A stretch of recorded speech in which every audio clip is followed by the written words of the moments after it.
Hello and welcome back, or hello for the first time, depending on whether you've seen any of my videos before.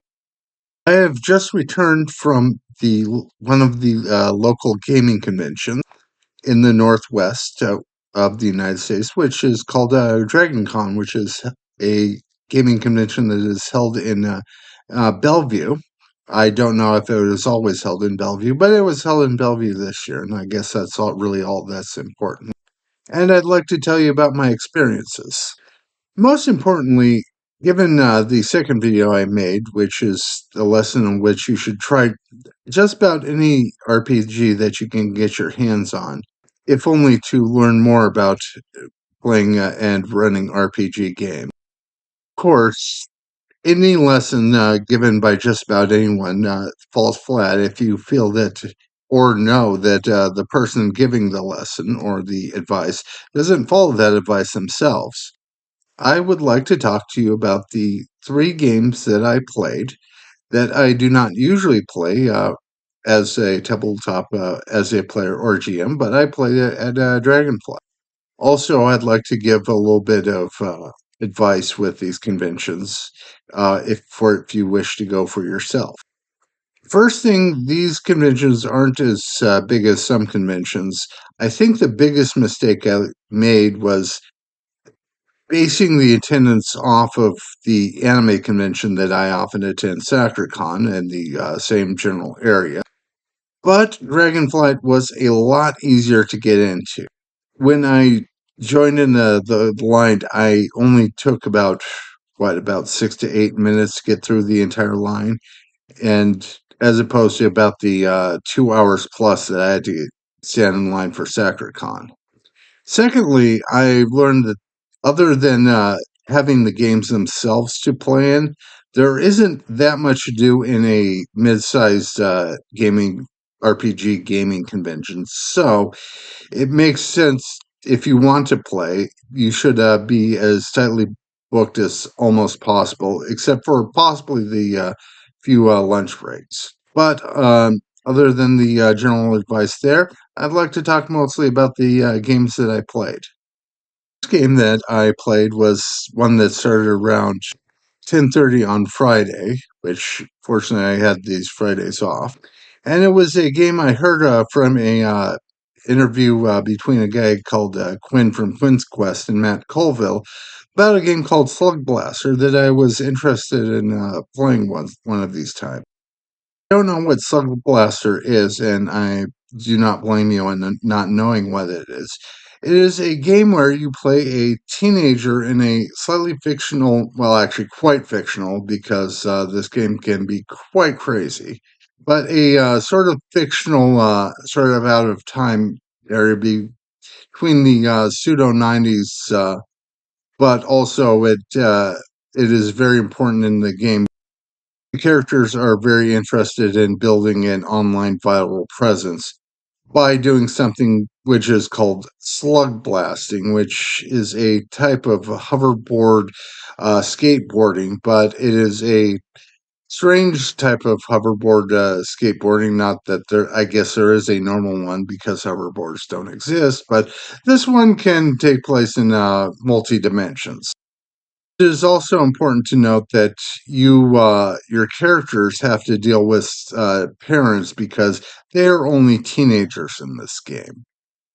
Whereas you can go on to strange dimensions, and also there's various types of sci-fi equipment that your character can obtain. Just about anything can happen.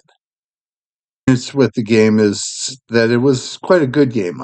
There was about 7 people at the table, and normally I would not recommend having 7 people at the table, but this game was able to be played in a rather quick and manner that flowed quite naturally.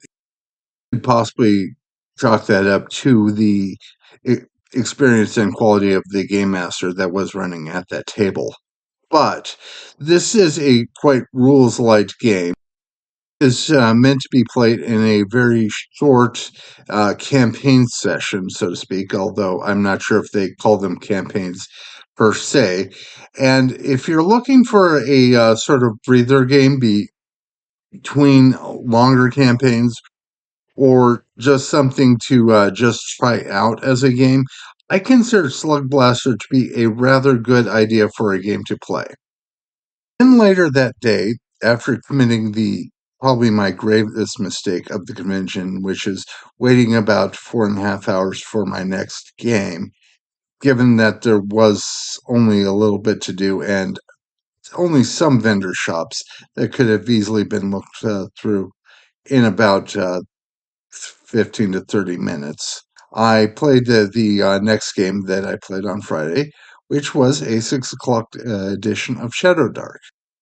I've not heard of the game. Shadow Dark is the not exactly new, but sort of newish darling of what is called the OSR type of games, or old school Renaissance or revival or old school R something games.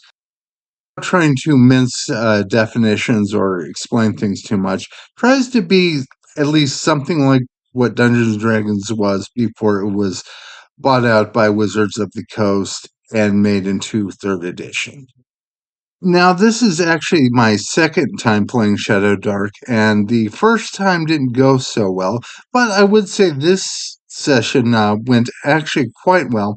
Well, not well for the most of the rest of the party. I'll talk about that later. To sum up Shadow Dark in a proverbial nutshell, it is a game that really emphasizes quick and fast-paced dungeon crawls over tactical combats or in-depth character element or personality, although just about with any game you can role play.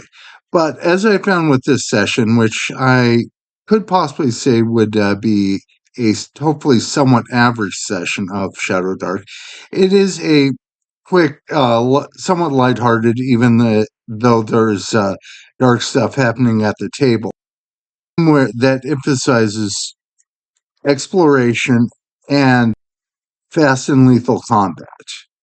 In fact, to talk about what happened to the party, I was out of a party of six. I was only one of the two to make it out alive. However, if your idea of a role playing game is more of a game meant to play and have fun with your friends, Shadow Dark might not just be a game you might want to try out, but something that you would possibly make your main RPG game. For systems, it is considered a fairly simple system. And one thing that I really would like to praise about it is its encumbrance system, as opposed to the old Dungeons and Dragons system, which uses large numbers that can cause a lot of unnecessary bookkeeping, as opposed to Shadow Dark's rather simple and quick and easy slot system. Game that I was able to play. It was a game that I played on Saturday, which is the Pendragon game, or the I think was the latest version of the Pendragon game.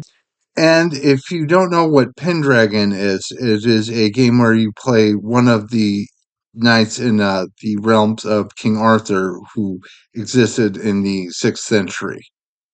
At first, it may sound odd that the entire party would be playing knights, but given the game, it turns out to be quite natural and quite understandable if you play the game. Because one of the things that I found that is really important in Pendragon is your character's virtues, which is your stuff like your valor versus your cowardice, your mercy versus cruelty, how much you care about telling the truth, how much you care about religion, and whatnot. And the thing is, you can use these virtues to actually empower your skill rolls, and which would give you a +5 on a d20 roll, which is a lot to care about. One thing that I found in the game I played is it was a a tax collecting mission that ended up having a moral quandary about it. And from what I've heard and what I've been told by the game master after asking questions about it, is that this is very important to the game, and also why why this would be considered a important thing to have for the game. Basically, it's a game where everyone's a paladin, and it's important because you care about everyone in this game cares about their alignment. If you're interested in playing a game that has a lot of moral quandaries and has a lot of characters debating stuff about what is the right course of action, this may be an interesting game for you to try. Although I would understand that it wouldn't appeal to most everyone. However, these were the three games I was able to play at Dragonflight, and I was able to run a game of DC-20, but that is for another video. Thank you for listening to me. This has been Jekyll Geek, and I hope you have a good day and a good week and a good game.